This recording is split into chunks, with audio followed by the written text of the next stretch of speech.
Hemos estado hablando constantemente de contemplar la obra de nuestro Señor, de poner nuestra mirada en Él, de lo que Él ha hecho a favor de todos nosotros.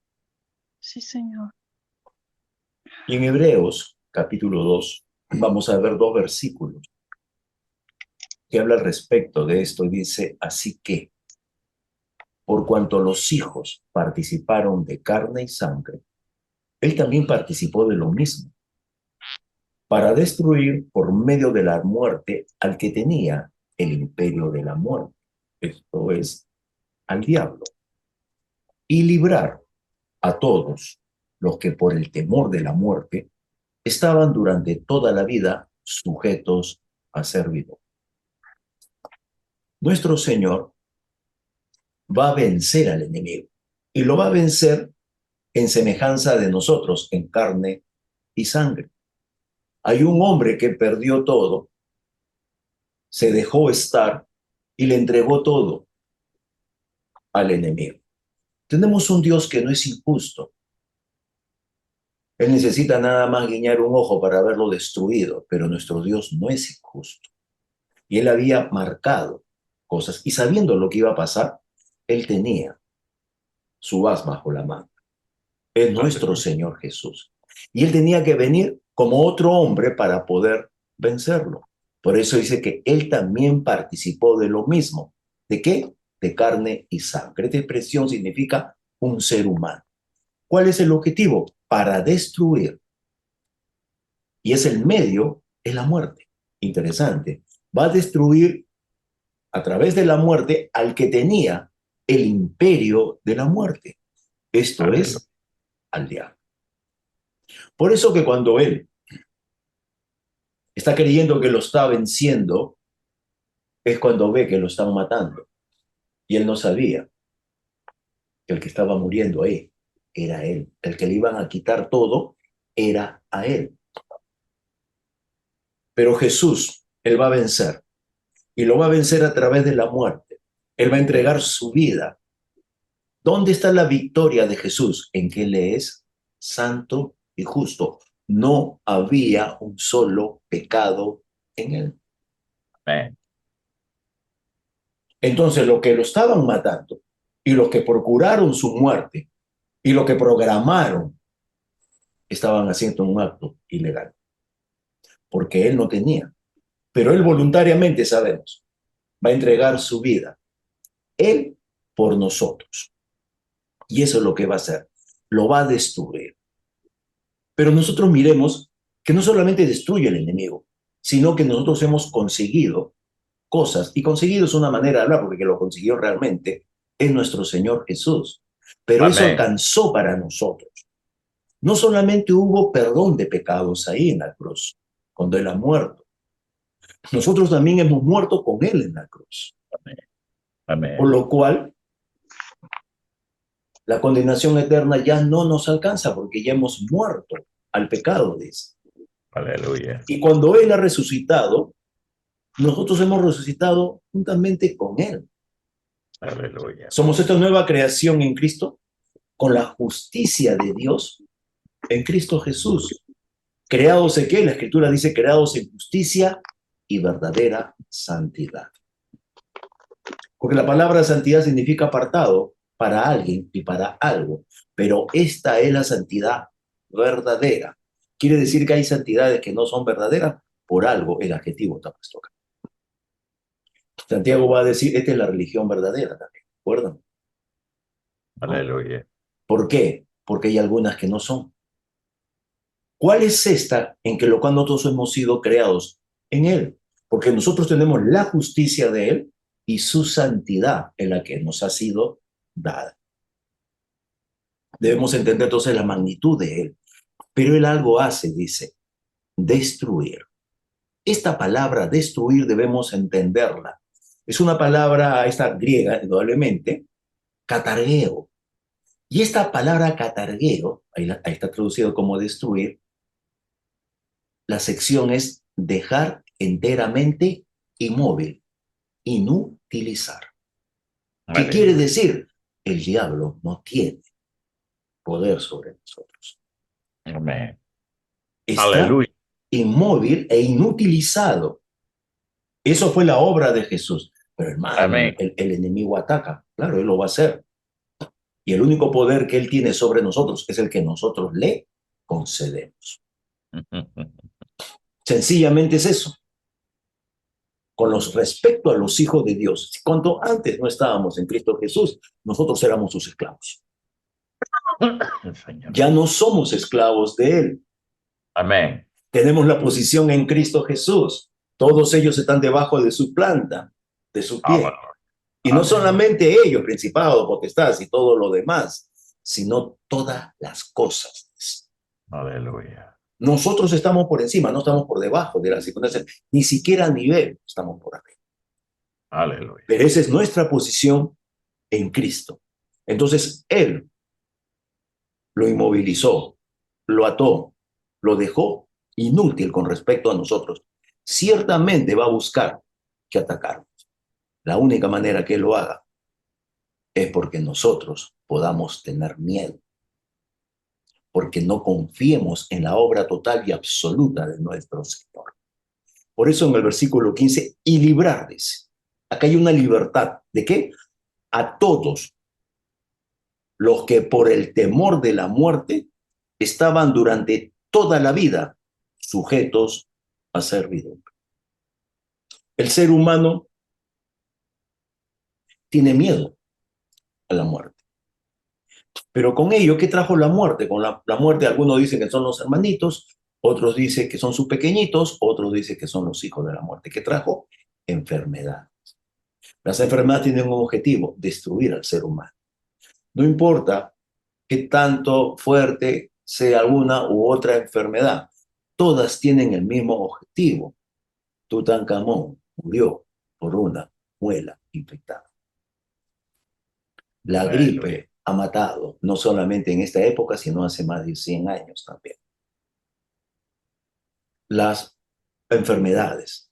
Pero la Escritura dice que Él también se llevó en su cuerpo todas nuestras enfermedades y todas nuestras dolencias.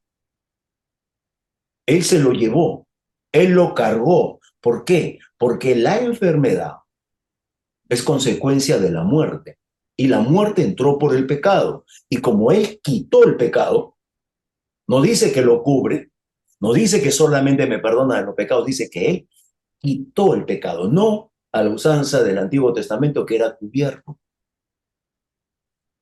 sino que Él lo quita porque el sacrificio de Él es superior, según el libro de Hebreos, y hecho una vez para siempre. Entonces la sanidad es algo que Él consiguió, lo compró, lo pagó. ¿Para quién? Para nosotros. Y es para ahora, no es para después, es para ahora, porque el nuevo cuerpo que vamos a tener, ese no enferma. Ese es cuerpo de resurrección. Ese no enferma. Ese no muere. Entonces la sanidad corresponde a este momento, a esta época que nosotros estamos viviendo. ¿Cómo lo hizo? Destruyó el que tenía el poder de la muerte. Había alguien que tenía el poder de la muerte. Este era el diablo. Él lo va a dejar inutilizado. Él ha desarmado al que tenía el imperio de esta muerte.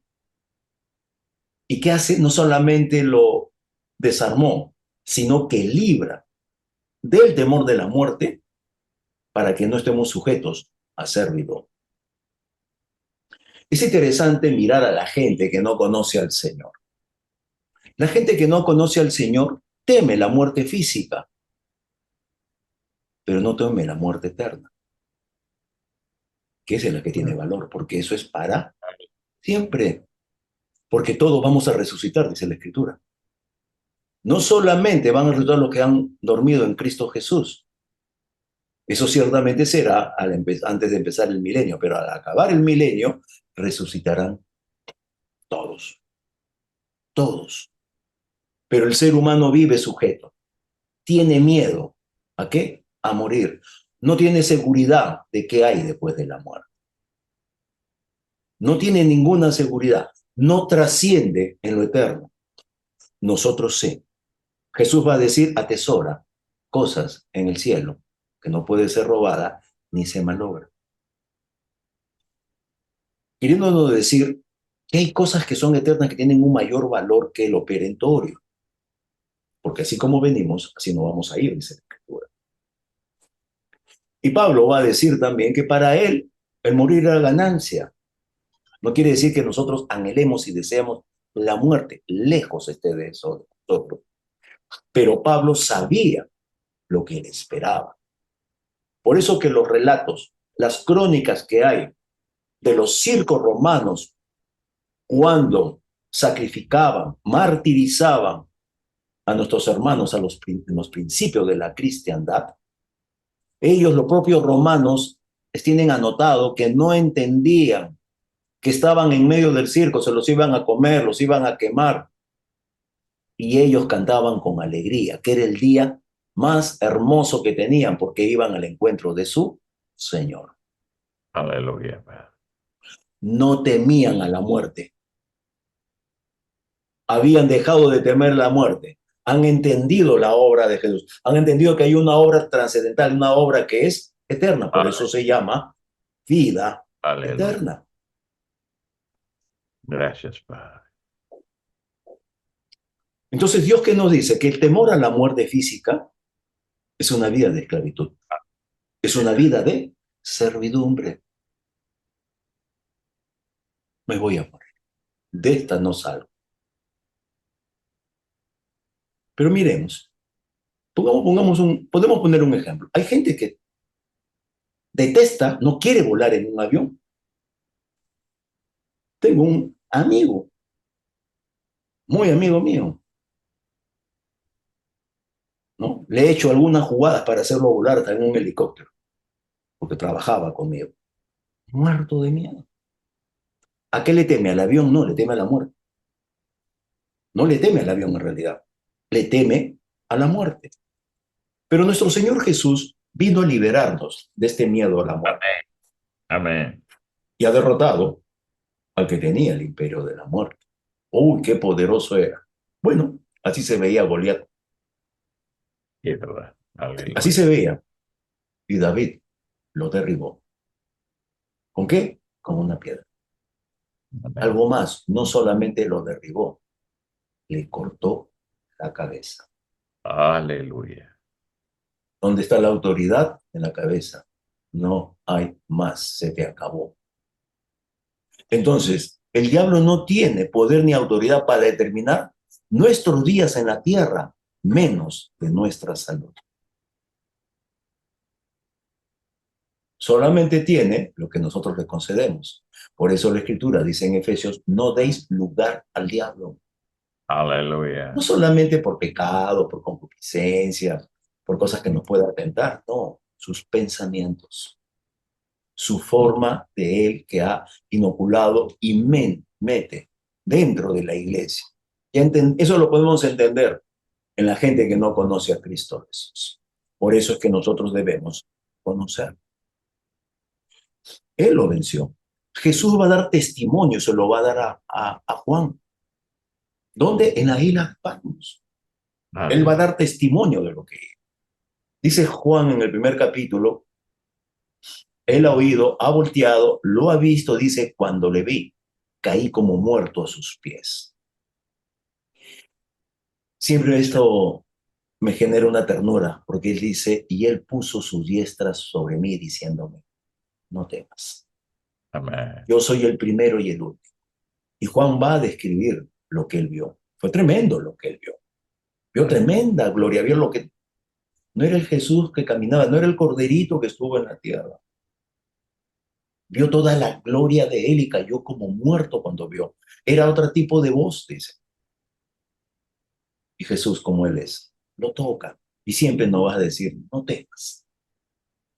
Le dice, yo soy el primero y el último, y el que vivo, y estuve muerto.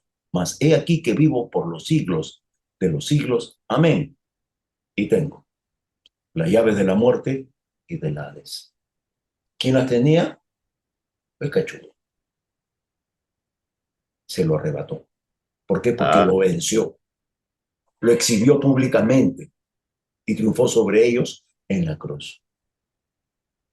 Y le dijo, eso ahora es mío. Y se lo quitó. Él lo ha dejado inutilizado.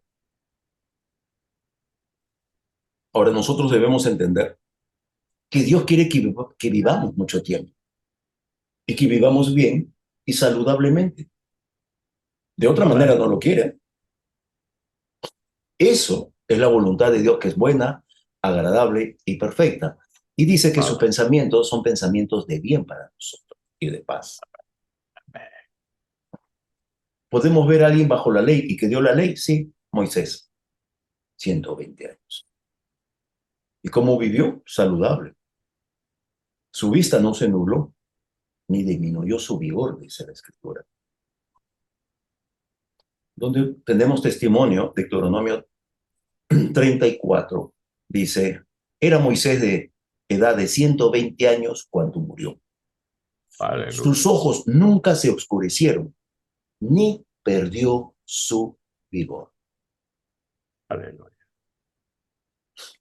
¿Qué edad tenía cuando lo llamó a hacer la obra?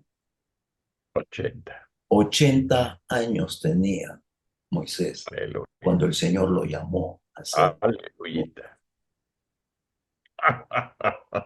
Puso excusas, ¿ah? Sí. Muchas veces nos parecemos a Moisés, ¿no? Poniéndole excusas al Señor. ¿Por qué? Porque nos estamos mirando a nosotros mismos. ¿Quién soy yo contra el faraón? Tengo 40 años acá en el desierto con mis ovejitas, con mi esposita, mis dos hijitos, porque a veces somos así bien diminutivos, ¿no? Bien diminutivos somos. Solamente quiero un carrito, Señor, nada más quiero. Él se está mirando a sí mismo y ese es el problema. Pero después vamos a ver que si bien es cierto, él tiene un tema cuando habla en ese momento, pero él ya, porque es su momento de caídas tenía Moisés, pero el Señor no se equivocó con él para escogerlo. Dios no se equivoca cuando escoge a alguien y llama a alguien. Amén. Y no porque haya un mérito en nosotros, sino que Mm. Él sabe lo que puede hacer con nosotros. Amén. Yo todavía no Se sé. trata de Él, no de nosotros. Se trata de lo que Él puede hacer con nosotros y no nosotros para Dios. Se trata de Él. Amén. En Hebreos, capítulo 11, el famoso capítulo de los generales, héroes de la fe, así lo han titulado humanamente, hablando. Pero en Hebreos 11:27 dice la Escritura, por la fe, confianza, dejó a Egipto. Miren cómo 40 años atrás toma él una decisión, no temiendo la ira del rey. ¿De quién? Del faraón. Porque se sostuvo como viendo al invisible. ¿Cómo fue que salió? Confiado. No tuvo temor. ¿Qué podía hacer el rey o el faraón? Matarlo. Él había matado a un egipcio. Y sí, todos sabían que él era un levita, que él era un hebreo. No como en la película. Él Aleluya. sabía. Y todos sabían. Pero no tiene. Confía en el Señor. No teme lo que el rey le pueda hacer. ¿Por qué? Dice, se sostuvo como viendo al invisible. Esta expresión se sostuvo. La raíz es kratos. Significa fuerza, poder, energía. Pero en esta parte, se sostuvo, no está en sustantivo, está en verbo. Cartereo, ser fuerte, ser poderoso. No es que permaneció, supo que era fuerte y poderoso. ¿Por qué? Porque lo está viendo al invisible. No se está mirando a sí mismo. 40 años después se va a mirar a sí mismo. Aleluya. Eso es lo que dice. Y le quiero decir que este verbo es la única vez que se usa en el Nuevo Testamento. No es sustantivo, no es poder, sino que él era poderoso. ¿Y por qué era poderoso? Porque él era fuerte, porque él está viendo en el griego, esta palabra dice fijarse en. ¿En qué se estaba fijando? En él. ¿A quién? Al invisible. Dice también la sección de esta palabra de viendo, discernir claramente. Él pudo contemplar aquí al Señor. 40 años va a pasar, va a tener su crisis, pero él después va a caminar, confiado nuevamente en el Señor. Aleluya. Él va a seguir contemplando. ¿Y qué es lo que él va a contemplar? Él proféticamente va a ver a Jesús en su obra. Al levantar la vara con la serpiente, vio la obra de Jesús en la cruz. Ahí estaba la sanidad. ¿Qué más vio? La vara de Aarón que floreció. Está viendo a Jesús resucitado. Vio el maná que cayó del cielo, vio a nuestro Señor descender del cielo, el pan de vida. Él pudo contemplar. Y lo que nosotros debemos es mirar siempre a Jesús.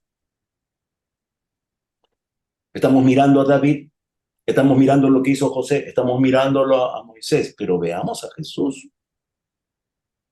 Veamos a Jesús.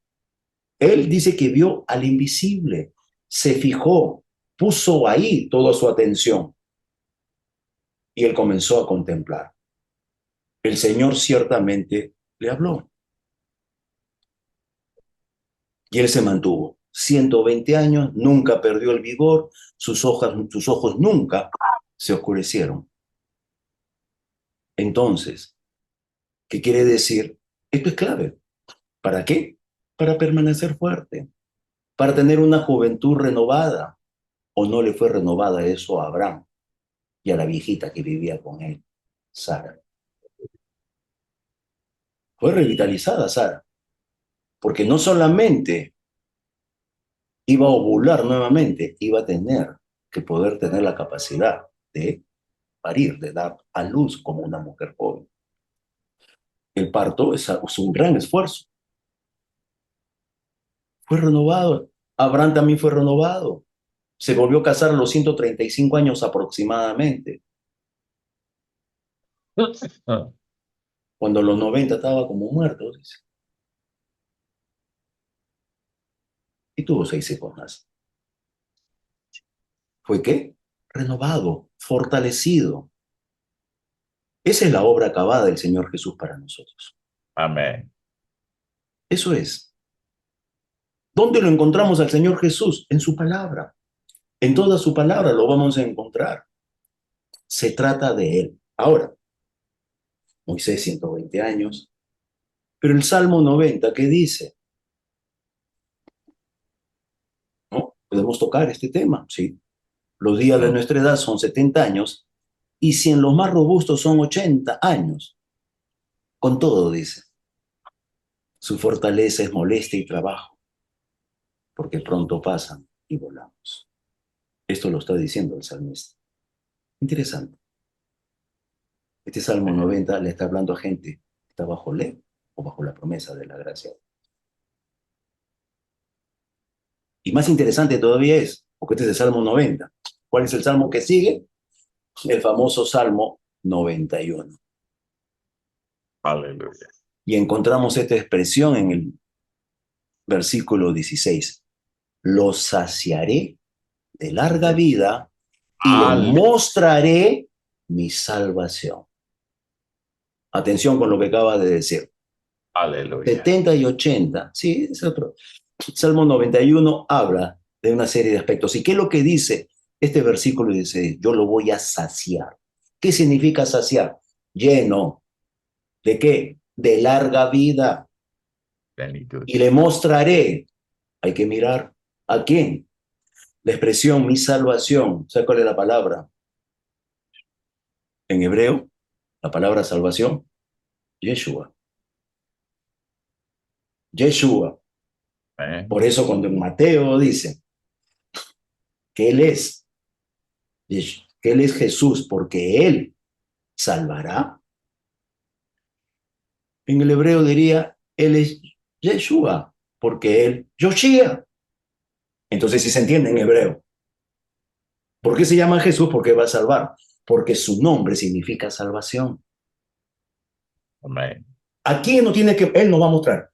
Acá está hablando de una realidad presente, en el Salmo 91 está hablando de algo a futuro.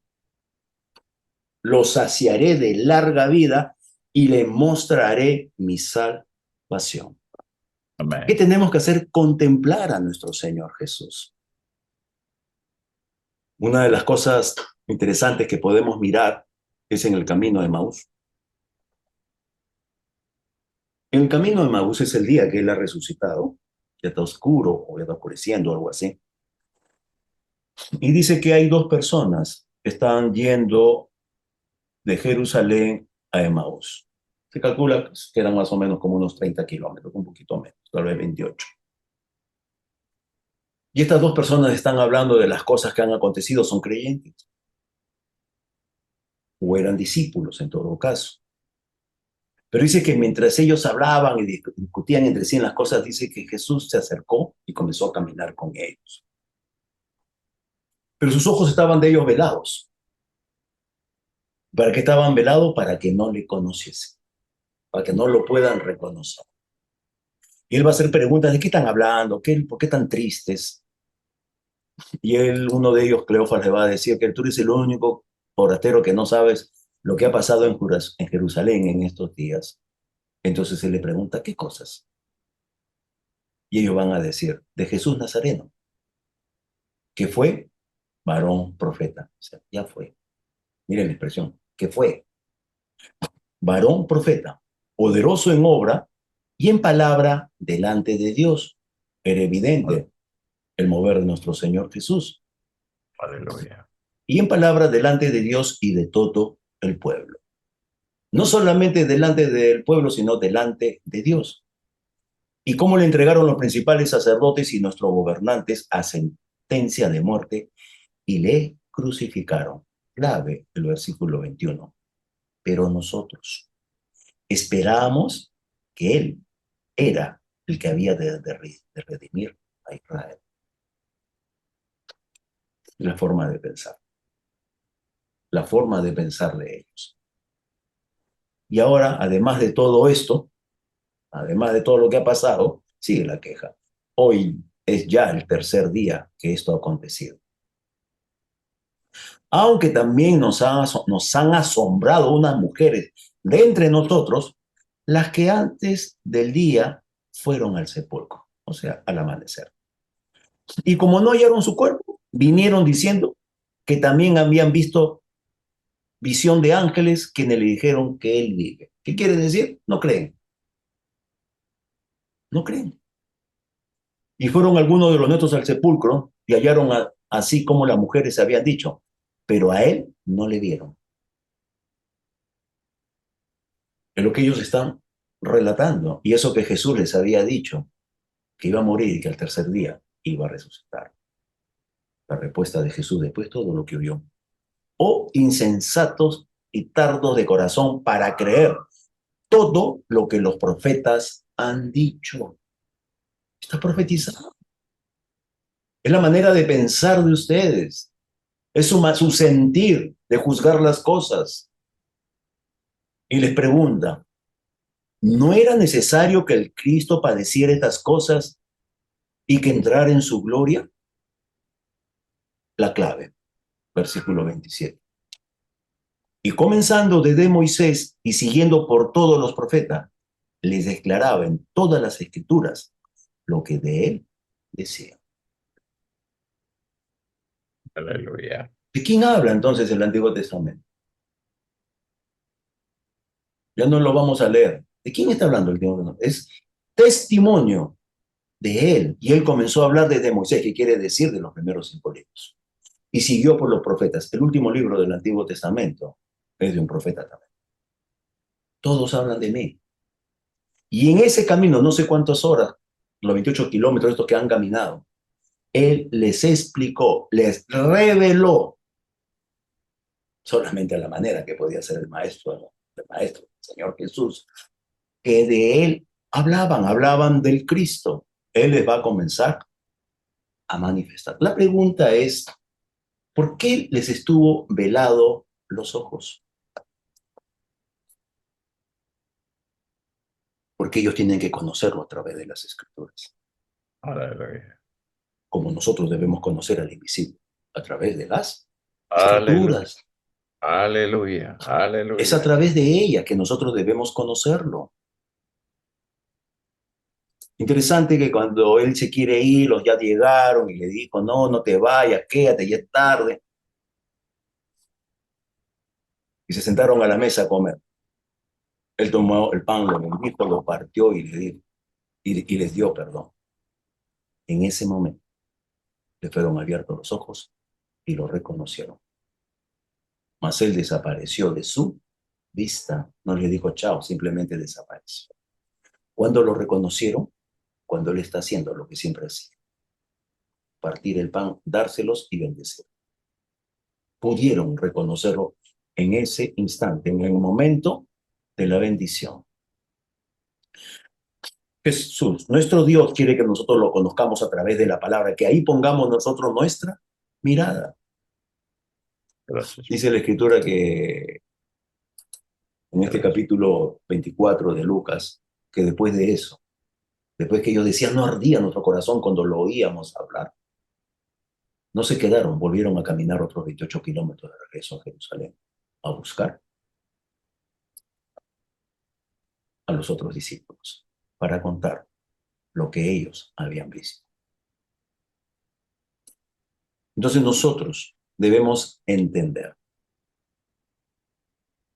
Y nosotros debemos abrir nuestros ojos para mirarlo al Señor, para mirarlo a Él. ¿Por qué? Porque así como es Él, somos nosotros. Sí, hermano, ya vendrá el día que nosotros seamos transformados en nuestros cuerpos. 1 Juan 4:17 dice esto. En esto se ha perfeccionado el amor en nosotros. Perfeccionado, llegó la plenitud del amor en nosotros. Para que tengamos confianza en el día del juicio. ¿En qué está basada la confianza? En el amor de Él. En que reconocemos cómo nos ama. ¿Para qué? Para que tengamos confianza, eso significa fe. ¿Cuándo? En el día del juicio. Pues como Él es, así somos nosotros, o así seremos, no dice. Así somos nosotros en este mundo. Lo que nosotros somos es la gracia de Dios que ha hecho de nosotros. Pablo, por eso lo he dicho muchas veces, le dice a los corintios, en poco tengo lo que ustedes piensen de mí. ¿Qué están hablando de mí? Ni lo que tribunal humano diga. Y por último, ni lo que yo piense de mí mismo. Soy lo que soy por la gracia de Dios. Amén. Ahora, si somos como Él, ¿cómo es Él? Ya estará viejito, pero 2000 años han pasado. En el Salmo dice, tienes tú el rocío de tu juventud. Aleluya. Dice Salmo 110:3. Tu pueblo se te ofrecerá voluntariamente en el día de tu poder. En la hermosura de la santidad, desde el seno de la aurora, tienes tú el rocío de tu juventud. ¿A dónde vamos a poner nuestra mirada? No me puedo ver a mí mismo. Cuando hizo Abraham y se miró a sí mismo, él tuvo esperanza sobre esperanza. La esperanza en sí mismo no existía, pero tuvo una esperanza superior, lo que Dios había dicho, lo Amén. que él había prometido y él había declarado. Por eso cuando nosotros lo contemplamos, por eso Pablo nos dice, por tanto, nosotros todos, no algunos, todos, mirando a cara descubierta como en un espejo, la gloria del Señor. ¿Qué tenemos que mirar? Su gloria, no la que yo hago. No es mi obra, es la gloria de Él. Somos transformados de gloria en gloria en la misma imagen. ¿De quién? Amén. De Él. Amén. Como por Aleluya. el Espíritu del Señor. Es obra del Espíritu en nosotros. Amén, Padre. Gracias, Padre. Tu Debemos hijo lo hizo. contemplarlo a nuestro Señor. Debemos Amén. dejar de mirarnos a nosotros mismos personalmente o mirar a mis hermanos para criticarnos. Aleluya. Somos llamados a exhortar a que decirles que dejen y salgan de situaciones inconvenientes. Es verdad. Pero no puedo dejar de contemplar la gloria de Dios en la vida de mis hermanos. Aleluya. Jesús. El Por resucitado. eso Hebreo dice, puestos los ojos en Jesús. ¿Dónde voy a fijar mi atención? En Jesús, el autor y consumador de la fe, el cual por el gozo puesto delante de él, el gozo puesto delante de él, sufrió la cruz, menospreciando el oprobio.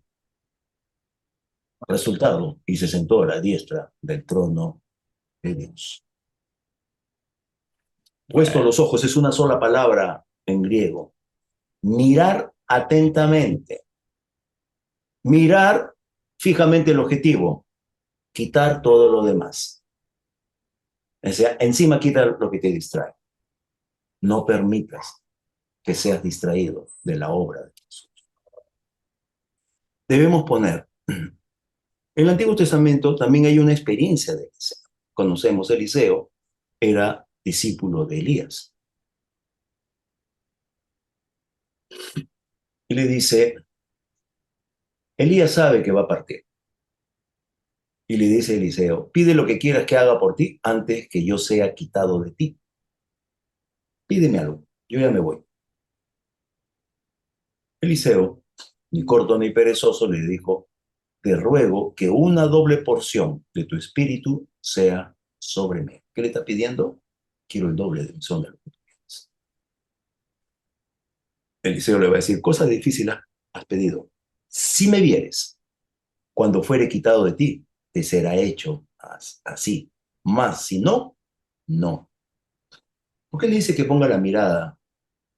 Que cuando eso va a suceder, él esté mirando a Eliseo para que no se distraiga.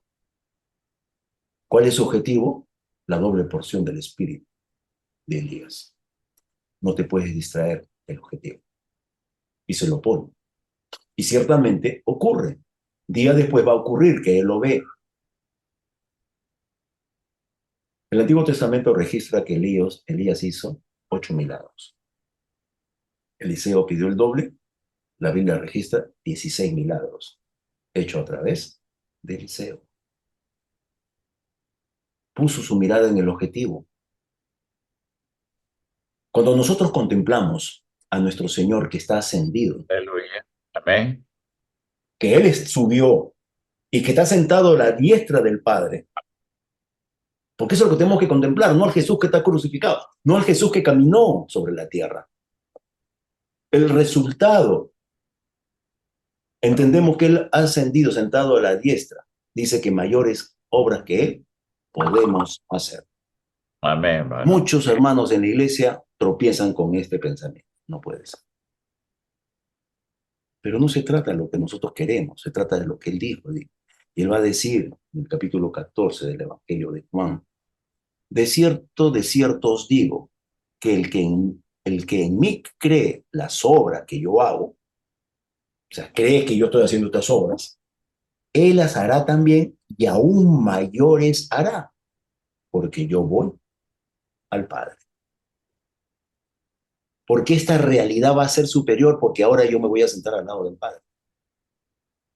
Y ustedes están conmigo, y ustedes son mi cuerpo. Si yo siendo yo lo hice en la tierra, ahora mucho más, siendo ustedes mi cuerpo, harán más porque yo ya he sido glorificado y estoy sentado junto a la diestra del Padre. No se trata de nosotros, se trata de Él. Dice, porque yo voy al Padre. No dice porque ustedes van a ser más buenos, porque ustedes van a levantar más la voz, porque van a ser más aspavientos con las manos. No dice eso. Dice porque yo voy al Padre. Ese va a ser el resultado. Entonces nosotros, el llamado es que nosotros busquemos a nuestro Señor y Dios, que es Jesucristo, en su palabra. Contemplemos la obra que Él ha hecho a nuestro favor. Y no debemos olvidarnos que Él es alimento, que Él es medicina, que Él es vida y que en Él estamos completos, dice la Escritura. Amén. En Él estamos completos. Él es el medio, Él es el que nos traslada, Él es el que nos permite llegar al Padre. Es por Él. Ellos, después de haber contemplado y haber escuchado la palabra y haber llegado a Emaús, tuvieron fuerza para caminar nuevamente 28 kilómetros. No había ni bicicletas en esa época. Aleluya. Y no queremos que el camino sea tan plano como era ahora, ¿no? Caminaron 28 kilómetros nuevamente. Se habían alimentado. Habían recibido del pan de vida. Y en ese mismo Amén. momento regresaron. Recordemos lo que dice la Escritura. Lo saciaré de larga vida y le mostraré mi salvación. Amén. ¿Se contradice la palabra, no? Esto es promesa. Lo otro es lo que acontece en ese momento, en el Salmo 90. Esto es promesa porque Él nos va a mostrar a Yeshua, a nuestro Señor. Por eso, Isaías resume todo esto cuando Él dice, Él da esfuerzo al cansado y multiplica las fuerzas al que no tiene ninguna. ¿Se siente usted sin fuerzas? Él da esfuerzo al cansado y va a multiplicar las fuerzas. Los muchachos se fatigan y se cansan. Los jóvenes flaquean y caen. Bueno, si esto les pasa a los muchachos, ¿qué pasará con nosotros? Que tenemos mucho más décadas que ellos. Pero eso es lo natural. Nosotros esperamos las fuerzas porque tenemos un alimento que es sobrenatural. Es un alimento que Aleluya. proviene de lo alto. Pero los que esperan a Jehová tendrán nuevas fuerzas. Levantarán alas como las águilas. Correrán y no se cansarán. Caminarán y no se fatigarán. Por eso es que pudieron regresar a Jerusalén. Se habían alimentado del Señor, que dice que vamos a esperar. El que espera, ¿no?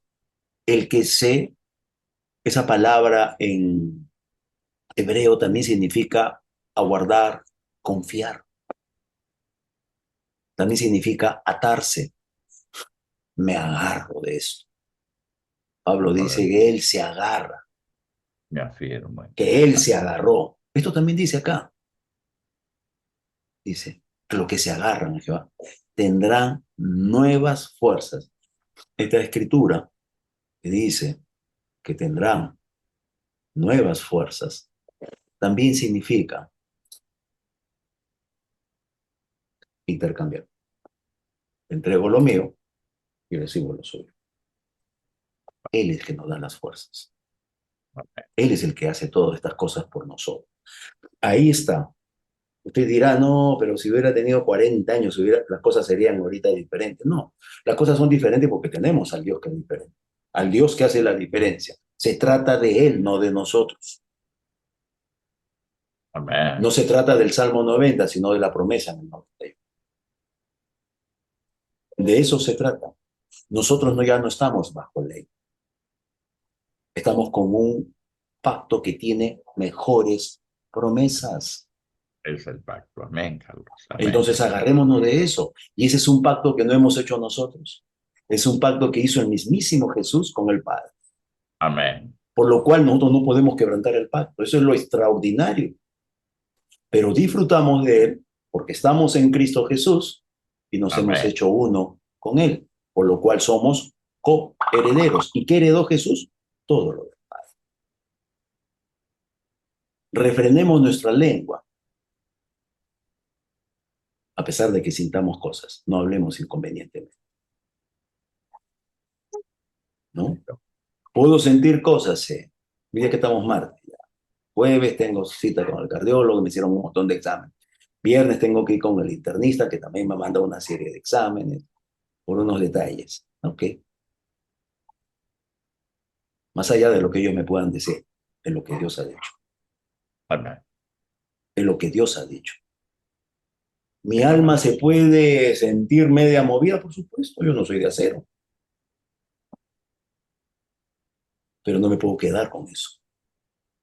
Tengo que poner mi mirada en lo que Él ha dicho y no en la ecografía o la resonancia visto que hay dentro de mí, sino al que me habita, que también está dentro de mí.